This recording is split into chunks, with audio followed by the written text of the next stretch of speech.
네, 감사합니다. 큰 박수로 격려하도록 하겠습니다. 방금 전에 그 마지막 부분 PPT 한번 올려주실까요? 저는 사실은 그 찬양 처음 그 직전에 보면은 그 미리 오늘 본문을 나눈 것도 아니고 한데 자연스럽게 오늘 설교 내용하고 약간 이렇게 굉장히 중요한 메시지가 겹쳐지는 부분인 것 같아요. 나는 계속 걸어갑니다. 수없이 넘어져도 이게 사람들의 방향과는 조금 다르다 해도 내가 가는 길이 주가 가르쳐 준 길이니 이곳은 바로 주님의 눈이 안 보여 주님의 길이라 이게 주님께서 우리에게 주신 그 가르치시는 길을 따라 걷는 삶을 고백했는데 처음엔 참 아름다워라고 나와서 자연에 대한 찬양인가 했는데 결국 우리의 삶의 공간에 대한 부분이고요. 오늘 주제하고도 잘 연결되는 것 같습니다. 하여튼 늘 귀한 찬양 감사드리고 또 이렇게 함께 해줘서 이렇게 고맙습니다. 예. 예. 고맙습니다. 예. 예. 큰 박수로. 예. 예. 뭔가 어색해질 때는 빨리 박수를 쳐야 됩니다. 근데 하여튼 기대감이 많은 것 같아요. 오늘도 딱 성가대 일어서니까 손을 막 이게 모으면서 찬양을 듣더라고. 저기 이렇게 그러면서 막 이렇게 손을 모으면서 찬양을 들어서 너무 이렇게 감사하고 또 은혜가 됐습니다. 말씀 함께 나누도록 하겠습니다. 요즘에는 스마트폰 하나에 우리 삶의 모든 비밀이 담기는 것 같습니다. 그래서 어디선가 들어보니까 정치인들 같은 경우에 뭐 사고가 나거나 그러면 스마트폰부터 이렇게 잘 해결하라고 막 그런 얘기도 있더라고요. 워낙 기능이 다양해서 심지어 그렇잖아요. 우리 자신도 모르는 사이에 우리 삶의 흔적이 내 갖고 있는 전화기 안에 다 들어가는 것 같습니다. 그러니까 뭐죠? 예전에 제이어스라는 찬양팀이 만들고 부른 이런 찬양 있죠. 나보다 나를 잘 아시는 주님, 그죠? 시편 찬양 갖고 만든 그 찬양인데 이제 그런 생각도 해봅니다. 이 시대에는 이 주님과 더불어 나보다 나를 더 잘 아는 존재가 이 스마트폰이 아닌가 이런 생각도 해보게 돼요. 자기도 모르는 사이에 내 삶을 그냥 기록하고 있죠. 이제 그런 기능들 가운데 하나가 자신이 이제 지난 한 달 동안 방문한 곳들이 기록으로 남는 기능인 것 같아요. 저는 처음에 그런 기능이 있는지도 몰랐는데 이게 사과폰이든 안드로메다폰이든 그렇죠? 그런 거예요. 이런 게 재밌으세요? 예, 얼마든지 이런 건 해드릴 수 있는데 예, 저는 제가 원래 보통 이렇게 웃음 포인트들을 좀 예상을 하는데 요거는 몰랐었는데 저는 약간 그 브랜드를 말하면 안 되니까 이제 돌려서 얘기한 건데 이런 거는 제가 얼마든지 자주 해드릴 수 있습니다.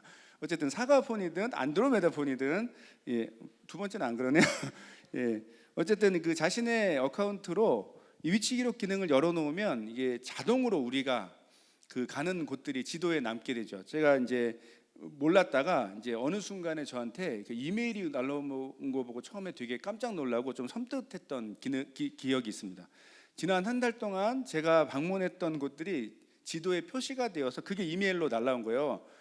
우리 구시성을 가지신 우리 또 업체에서 거기서 이메일로 날라와서 처음에 뭐지 했다가 이제 스마트폰한테 제가 제 삶이 감시당하고 있는 건가 이런 생각을 좀 했었던 첫 기억이 있습니다. 처음에는 당황스럽기도 했는데 어느 순간 이제 이 기록을 보면서 이렇게 저도 모르게 지난 한 달 동안의 제 삶의 흔적을 한번 돌아볼 수 있는 기회가 되었어요. 제가 방문했던 곳이 지도에 남아 있는 거 보면서 제가 지난 한 달 동안 어떻게 살았는지를 한번 이제 돌아보게 된 거죠. 바쁘게 매일매일 살 때는 잘 모르고 그냥 지나갑니다. 그런데 여기 한 달의 삶을 한눈에 지도에서 보니까 제가 어디를 다녔고 또 어떤 사람들을 만났고 무슨 일들을 했는지가 좀 기억이 나는 거예요. 그 결과 이제 제가 의미 있게 바쁜 삶을 살았는지 아니면 그냥 바쁘게만 살았는지 혹은 게으르게 살았는지 움직이지 않고 살았는지 뭐 이런 다양한 생각을 해보게 되었습니다. 결과적으로 이제 어떤 그 기능을 통해서 제 삶이 어떤 공간 안에서 이렇게 움직이고 있고 또 어떤 방향성을 갖고 있는지에 대해서 한번 또 생각해보는 기회도 되었습니다. 여러분 뭐 이 기능을 사용하시는지 모르겠습니다. 뭐 대부분은 아마 이게 끄고 좀 기분이 안 좋아서 끄고 이렇게 지내시는 것 같아요. 뭐 꼭 그 기능을 사용해야 되는 것도 아니고 이거 말고도 우리 삶을 돌아볼 수 있는 방법은 다양할 것 같습니다. 자, 그런데 반복되는 이 매일의 생활 가운데 변함없이 늘 중요한 한 가지 질문 자체는 우리 삶에 변하지 않는 것 같습니다. 그 질문은 과연 내 삶은 어떤 공간 안에서 지금 현재 움직이고 있고, 그리고 어떤 방향성을 갖고 지금 나에게 주어진 공간에서 살아가고 있는가, 이 질문을 하는 것, 그리고 이것에 대한 대답은 사실 우리 모두에게 변함없이 중요한 질문이고, 또 우리가 정기적으로 한번 돌아봐야 될 질문이라는 거죠. 오늘 우리는 함께 읽은 본문에서 만약 이 스마트폰의 위치 정보 기록 기능을 사용했다면 누구보다 바쁘고 또 분주한 삶의 기록을 남겼을 것으로 보이는 한 사람을 만나게 됩니다. 그는 바로 초대교회의 가장 중요한 리더의 위치에 있었던 베드로 사도입니다. 오늘은 딱 2절만 읽었죠. 그런데 사실은 오늘 본문은 제 기억으로는 이제까지 제가 했던 설교 중에서 가장 긴 배경을, 가장 긴 분량을 본문으로 하고 있습니다. 그 마지막 2절을 읽었는데 실제로는 오늘 우리가 읽은 본문은 문맥과 흐름상 이 사도행전 9장 32절, 우리 이전에 지난주는 제가 설교를 못했고 그 전주에 나눴던 바나바에 대한 그 본문 기억하시죠? 예루살렘 교회에 사울을 변호했던 바나바에 대해서 우리 함께 나누고 우리 삶에 좀 적용했었던 게 지지난주죠. 근데 그 바로 뒤에 이어지는 9장 32절부터 오늘 읽은 11장 18절까지, 이것을 사실은 하나의 큰 흐름의 하나의 유닛으로 보는 것이 맞을 것 같습니다. 그러니까 우리 오늘 본문의 중요한 배경이 되죠. 자, 이 9장 32절부터 11장 18절까지의 긴 이야기는 특별히 한 사람, 바로 베드로 사도를 중심으로 이뤄진 몇 가지 사건들을 기록하고 있습니다. 이 유닛 안에는 크게 보면 3가지 사건이 기록되어 있는데요. 첫째는 사도 베드로가 루다라는 곳으로 갑니다. 거기서 이 중풍병으로 오랫동안 고생하는 애니아라는 사람을 치유하고 그곳의 사람들이 주님께 나아온 사건이 있었습니다. 자, 2번째는 루다와 또 가까운 지역에 있었던 요바라는 곳에 살던 이 다비다라는 제자가 있었는데 사도 베드로가 이 제자가 죽었는데 이 죽은 다비다를 살리게 되고 루다에서와 마찬가지로 요바에 많은 사람이 주님을 믿게 된 사건이 있었습니다. 이 2가지 사건이 어디에 기록되어 있죠? 오늘 셀에서도 좀 이렇게 여러분 꼭 기억하시고 아셔야 되는데 9장 후반부의 마지막 부분의 뒷부분의 내용입니다. 자, 그리고 3번째 사건이 뭐였죠? 좀 더 긴 분량으로 이 10장 전체에 기록이 되어 있습니다. 바로 이방인이었던 백부장 고넬료라는 사람이 가이사랴에 살고 있었는데 그 사람이 환상 가운데 그 사도 베드로를 초청해서 가족과 함께 성령을 받고 세례를 받게 된 사건이죠. 이 과정에 베드로도 성령의 강력한 인도하심, 그 환상을 경험하게 됩니다. 자, 그런데 문제는 이런 이 베드로 사도의 특별한 사역에도 불구하고 당시 초대교회 안의 그리스도인들은 이 베드로 사도의 사역, 특히 이제 10장에 나왔던 이 이방인 고넬료와의 접촉을 그와 교제한 것을 이해하거나 받아들이기 어려웠던 것으로 보입니다. 그래서 오늘 11장 뒷부분을 읽었는데 오늘 읽은 그 11장 앞부분에 보시면 1절부터 3절에 보시면 유대에 있는 그리스도인들이 베드로 사도가 이 이방인 고넬료를 만난 것에 대해서 막 비난하는 것을, 그 장면을 볼 수 있습니다. 함께 한번 볼까요? 11장 1절에서 3절인데요. 읽어보겠습니다. 시작. 유대에 을 들었더니 베드로가 예루살렘에 올라갔을 때에 할례자들이 비난하여 이르되 내가 무할례자의 집에 들어가 함께 먹었다 하니. 무슨 상황인가요? 지금 그 당시 초대교회 성도들은 모두 유대인들이었죠. 예루살렘에 계속 살고 자라왔던 그런 유대인들이었든지 아니면 그 헬라 지역의 어떤 디아스포라 출신 유대인들이었든지 초대교회 안에는 유대인 그리스도인들만 있었습니다. 자, 이들은 이제 그리스도인들인 동시에 유대교 전통이 훨씬 더 익숙하고 그 문화권과 그 종교적인 배경 안에 살아왔죠. 그렇기 때문에 어땠죠? 이방인들과 함께 교제하는 것을 자연스럽게 꺼리는 입장에 있었던 것입니다. 머릿속에 생각 자체가 없었죠. 이방인들에 대한 복음 선포. 유대인들에게 사마리아인들과 이방인들은 자신들과 다른 종족이고 심하게 말하면 개나 돼지보다 못하다고 생각했던 그런 가치관이 당연히 있었기 때문입니다. 자, 이런 배경에서 유대인 그리스도인들은 자연스럽게 이 이방인과 접촉하고 교제한 베드로 사도를 비난하게 되었던 것으로 보입니다. 자, 그렇다면 주님은 왜 이런 상황으로 베드로 사도를 이끄셨을까요? 그리고 이런 갈등과 오해를 어떻게 해결하셨을까요? 자, 주님은 유대인 중심의 이 가치관과 그에 따라 이제 사역의 범위가 제한되어 있었던 그 초대교회 상황에서 이제 이 베드로 사도의 개인적인 경험, 이 사역의 경험을 통해서 주님께서 분명히 이 이방인들을 구원하실 계획이 있다라는 사실을 본격적으로 선포하십니다. 한 가지 흥미로운 것은 여러분 셀 모임 할 때 좀 더 자세히 나눌 수 있는데 이 사도행전을 크게 보면 여러 가지 방식으로 두 부분으로 나눌 수 있어요. 이제 앞부분, 그 뒷부분으로 나눈다면 앞부분은 주로 초대교회에 성령이 임하시고 교회가 성장하는 장면을 보여준다면 우리가 예전에 나눴었죠. 이 스데반 집사님의 순교 이후로 교회가 흩어지게 됩니다. 그 뒷부분은 이방인들을 향해서 교회가 퍼져나가는 장면이 기록되어 있고 거기에 중심적인 인물이 누구죠? 사도 바울입니다. 흥미로운 것은 이 두 파트로 나눠질 수 있는, 크게 구분할 수 있는 이 사도행전의 흐름 속에서 오늘 본문 9장부터 11장까지 나타나는 이 부분이 베드로의 이야기가 쏙 들어와 있다는 거예요. 그러면서 이 앞부분과 뒷부분을 굉장히 자연스럽게 연결하는 기능을 합니다. 특별히 다른 사람이 아닌 이 당시 초대교회 안에서 굉장히 중요한 리더의 위치에 있었던 사도 베드로 사도가 바로 이 일의 적임자였던 것이죠. 이 베드로 사도의 이 이야기, 이 사역의 모습은 실제로 뒤에 이어질 이방인들을 향한 이 사도 바울의 복음 선포를 비로소 교회 전체가, 예루살렘 교회가 그것을 마음으로 준비하고 마음의 변화를, 그 사역의 터닝 포인트를 준비하는 그런 통로가 되었다는 것을 알 수 있습니다. 자, 누가는 사도행전 누가 기록했죠? 이 바울이 나오는 문제 속에 답이 있죠. 사도행전 누가 기록했죠? 예, 누가 기록했습니다. 누가가 사도행전을 기록했죠. 기억하시죠? 예.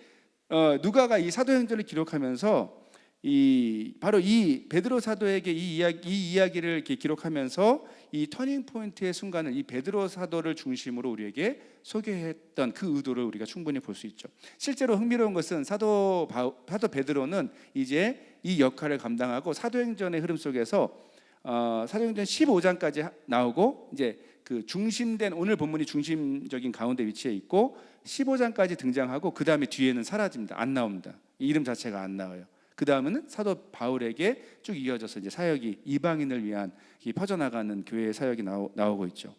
자, 어쨌든 누가는 이 중요한 터닝 포인트의 순간에 베드로 사도의 사역에 집중을 하고 있는 것으로 보입니다. 자, 실제로 사도 베드로는 자신을 향한 이 앞에 조금 전에 살펴봤던 유대인 그리스도인들의 비난에 대해서 11장 4절부터 이 본문에 이어지는 3절 이어지는 그 4절부터 18절까지 이르기까지 이제 자신에게 일어난 그 사역의 일들을 자세하게 설명하면서 대답을 합니다.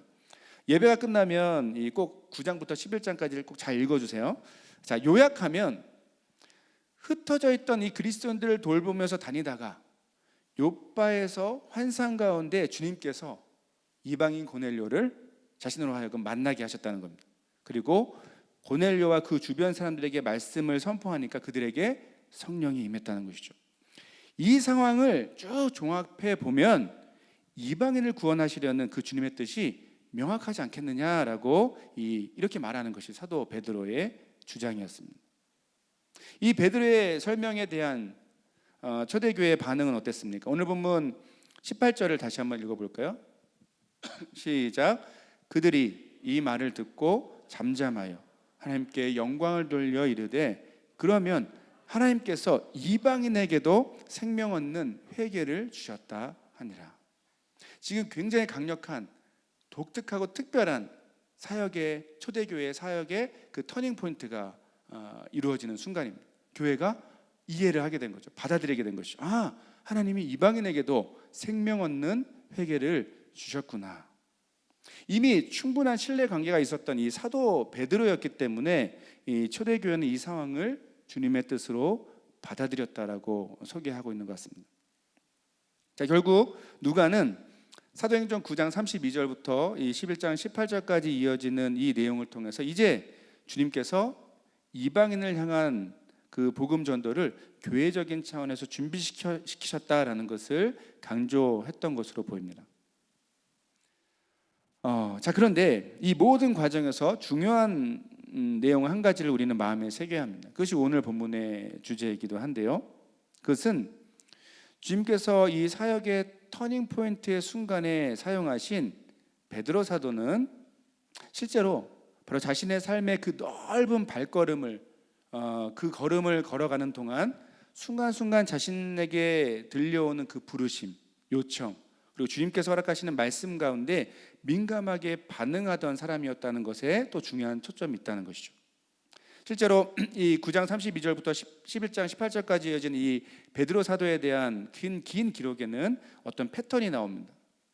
첫째는 베드로 사도가 어떤 지역으로 발걸음을 옮깁니다.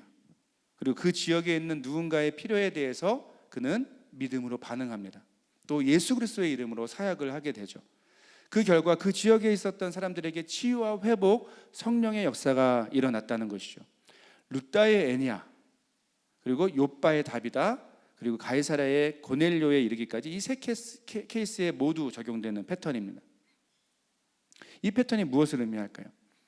흥미롭게도 이 긴 유닛을 시작하는 구절인 사도행전 9장 32절에 보면 이렇게 되어 있습니다. 그때에 베드로가 사방으로 두루다니다가라고 설명되어 있습니다. 아마도 성경은 이제 사방으로 두루다니는, 즉 여기저기 돌아다니는, 그리고 여기저기서 주님의 이름으로 사역을 하는 성령 충만한 사도 베드로의 그 삶의 현장에서 이제 새로운 주님의 계획을 주님께서 이루어가기 원하신다는 그 의도를 보여주는 것으로 확인할 수 있습니다. 좀 더 구체적으로 사도 베드로는 자신이 감당해야 할 이 복음의 일을 위해서 열심히 돌아다니던 사람이었습니다. 자, 그런데 그 발걸음 가운데 순간순간 자신에게 들려오는 도움을 요청하는 목소리에 그는 귀를 기울이고 있었고, 그의 믿음으로 반응하는 것을 통해 주님의 뜻과 계획을 좀 더 가깝게, 더 먼저 발견하게 된 그런 성령의 역사를 체험했다는 것이죠. 이것이 바로 베드로의 사역 가운데 보여지는 특별한 성령의 인도하심을 경험하는 베드로 사도의 모습입니다.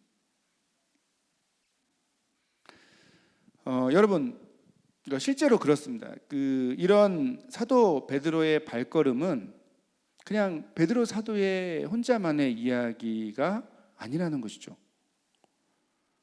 이 발걸음은 실제로 우리 그리스도인들 모두에게 주어진 의무이자 특권이라고 할 수 있습니다. 핵심은 저와 여러분, 우리 모두의 모든 이 그리스도인들의 삶은 삶의 모든 순간 이 자신들의 모든 발걸음 가운데 이 세상에서 들려오는 복음의 필요에 반응하고 주님의 뜻을 그 가운데서 분별하는 것, 생각하고 판단하고, 이것을 통해서 주님께서 이 순간 우리의 삶의 자리에서 이 시대 가운데 원하시는 주님의 뜻과 계획이 무엇인지를 자신의 삶의 현장에서 계속해서 발견해가는 사람들, 이 삶을 살아가는 것이 바로 저와 여러분, 우리 그리스도인들의 삶이라는 것이죠. 이해하십니까?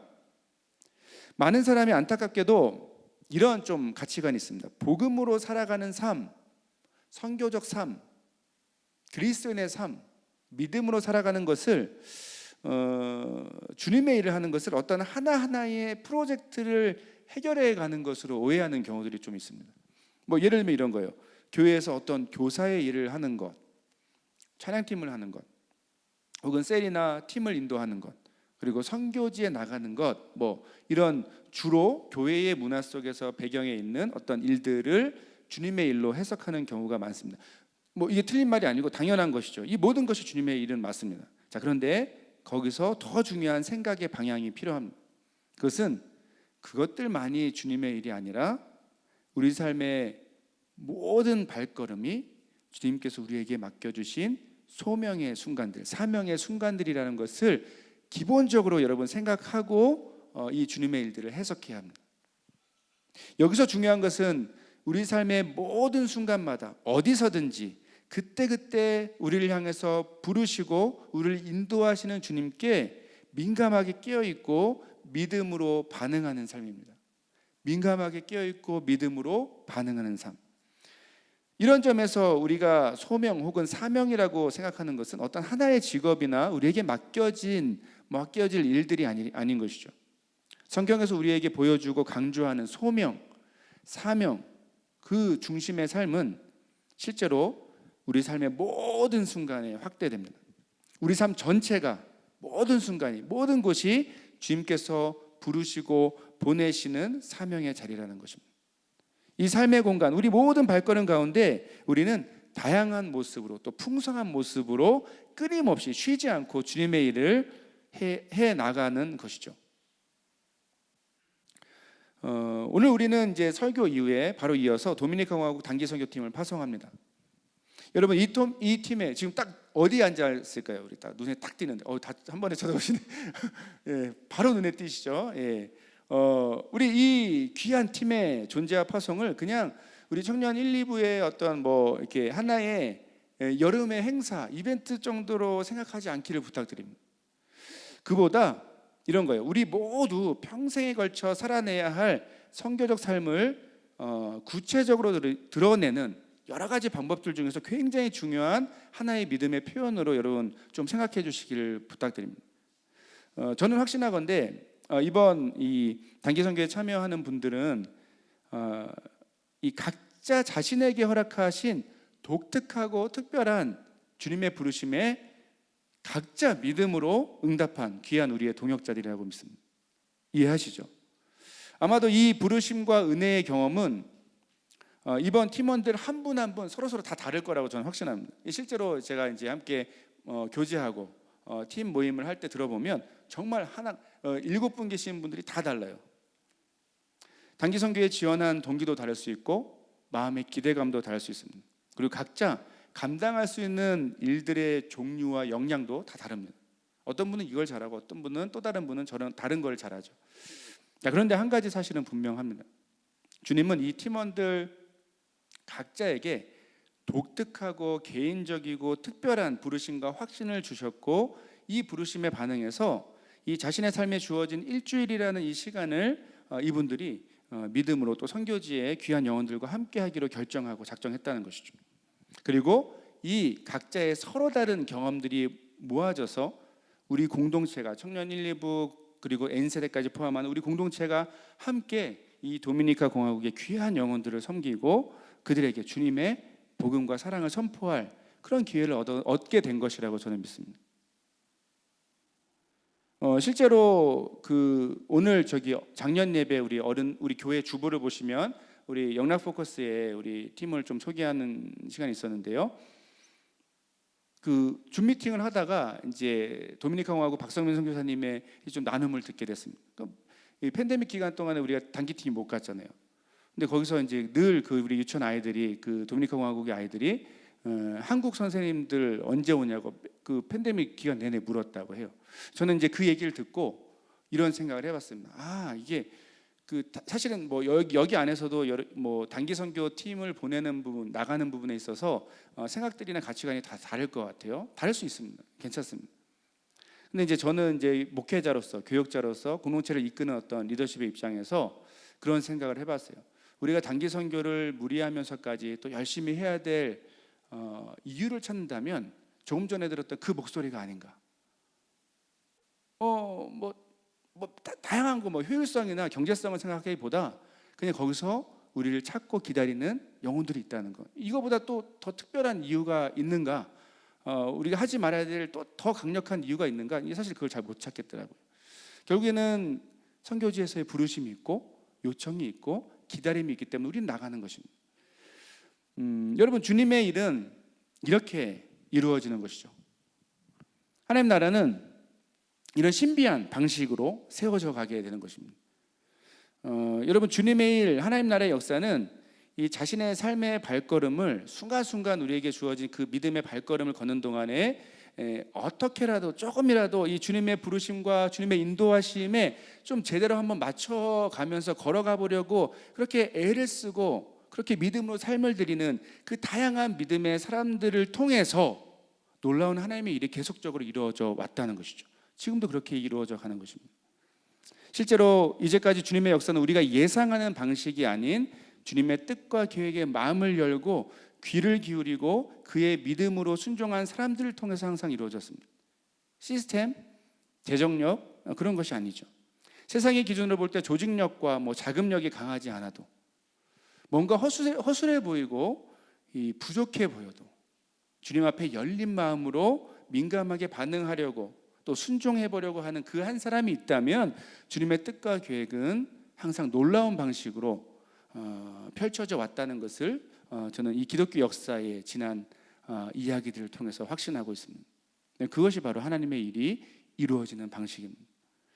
이런 점에서 저는 이 도미니카 공화국을 향해 믿음의 발걸음을 실제로 내딛는 우리 귀한 팀원들도 자랑스럽습니다. 그리고 또 동시에 같은 마음으로, 전제는 이것입니다. 같은 마음으로 이들을 기도하며 파송하는 우리 공동체도 자랑스럽습니다. 갈 수도 있고 보낼 수도 있습니다. 그리고 가장 바라고 기대하고 또 기도하는 것은 저와 여러분 우리 모두에게 바로 오늘 말씀을 통해 다시 한번 우리가 주님 앞에 나의 발걸음을 온전히 드리기 원하는 그런 진지한 믿음의 반응이 우리 모두에게 회복되기를 바란다는 것이죠. 사랑하는 여러분, 우리의 가정과 직장, 학교에서 여러분의 삶을 특별히 이끄시고 독특하게 이끄시고 또 무엇인가 특별한 주님의 일들을 계속 이루어 가시기 원하시는 그 주님의 음성에, 그분의 목소리에 더욱 민감해지는 저와 여러분 되길 간절히 소원합니다. 여러분이 예상치 못하고 만난, 전혀 계획하지 않고 만난 그 한 영혼에게 여러분의 존재와 여러분의 목소리가 주님의 복음과 사랑을 전하는 통로가 될 수 있다는 거 여러분 무시하지 마십시오. 여러분이 주님 안에서 스치듯 말하고 전달하는 그 한마디가 누군가에게는 주님의 음성처럼 울려 퍼질 수 있고 선포될 수 있다는 것을 믿으시기 바랍니다. 서로 미워하고 또 적대시하고 경쟁하는 세상 속에서 여러분의 존재가 놀라운 평화와 회복을 이끄는 그런 기적의 통로가 될 수 있다는 사실도 기대함으로 바라보시기를 부탁드립니다. 이런 기대감 가운데 믿음으로 주님께서 여러분 각자에게 허락하시고 인도하시는 그분의 음성을 날마다 듣고 자기도 모르게 주님께 특별히 사용되는 저 여러분 우리 모두의 삶, 그런 삶의 발걸음이 되길 저는 간절히 기대하고 기도합니다. 말씀을 맺겠습니다. 사랑하는 여러분, 우리는 물론 주님의 큰 뜻과 계획을 다 알 수 없습니다. 이 세상에는 우리가 아무리 믿음으로 살아도 이해하지 못할 일들이 훨씬 더 많고 이 세상이 돌아가는 삶의 모습을 보면서 실망하고 좌절할 때도 많죠. 하지만 한 가지 분명한 것은 주님의 큰 뜻과 계획은 주님의 부르심에 민감하게 귀를 기울이고 믿음으로 순종하는 그 한 사람을 통해 신비로운 방법으로 이루어지고 있습니다. 오늘 말씀에서 사도 베드로를 통해 초대교회 가운데 새로운 어떤 사역의 터닝 포인트를 만드신 그 주님께서 마찬가지로 저와 여러분 한 사람 한 사람을 통해 그분의 새로운 일을 이루실 것을 기대합니다. 이 부르심 가운데 다시 한번 귀를 기울이고 우리 각자의 삶을 기대감 가운데 또 믿음으로 주님 앞에 올려드리는 우리 모두가 되길 간절히 소원합니다. 오늘 기도로 설교를 마치도록 하겠습니다.